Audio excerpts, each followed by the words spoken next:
IPL स्पर्धेत Lucknow super जायंट्सने Mumbai इंडियन्सचा अवघ्या 12 धावांनी पराभव केलाय। शेवटच्या 2 षटकात लखनौच्या गोलंदाजांनी मुंबईच्या फलंदाजांना चेंडू सीमा पार मारण्याची एकही संधी दिली नाही। त्यामुळे विजय नजरेच्या टप्प्यात असलेल्या विजयापर्यंत मुंबई मात्र पोहोचू शकली।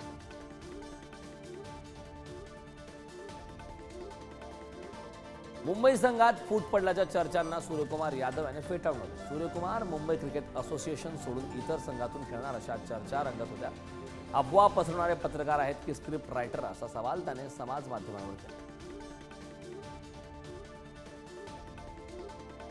IPL मधील रॉयल चॅलेंजर बेंगलोर विरुद्ध गुजरात जायंट्स या सामन्यात गोलंदाजी करताना मोहम्मद सिराज हा भावुक झाला। विराट कोहलीला गोलंदाजी करताना सिराज मध्येच थांबला आणि पुन्हा गोलंदाजीसाठी गेला। हा व्हिडिओ चांगलाच व्हायरल होतोय। सिराजने याआधी 7 वर्ष रॉयल चॅलेंजर बेंगलोर संघाकडून क्रिकेट खेळले।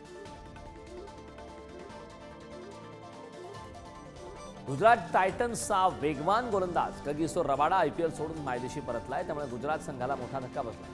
रबाडा वैयक्तिक कारणांमुळे IPL सोडून मायदेशी दक्षिण आफ्रिकेला परतलाय। तसंच रबाडा कधीपर्यंत पुनरागमन करेल याची संभाव्य तारीख सुद्धा अद्याप देण्यात आली।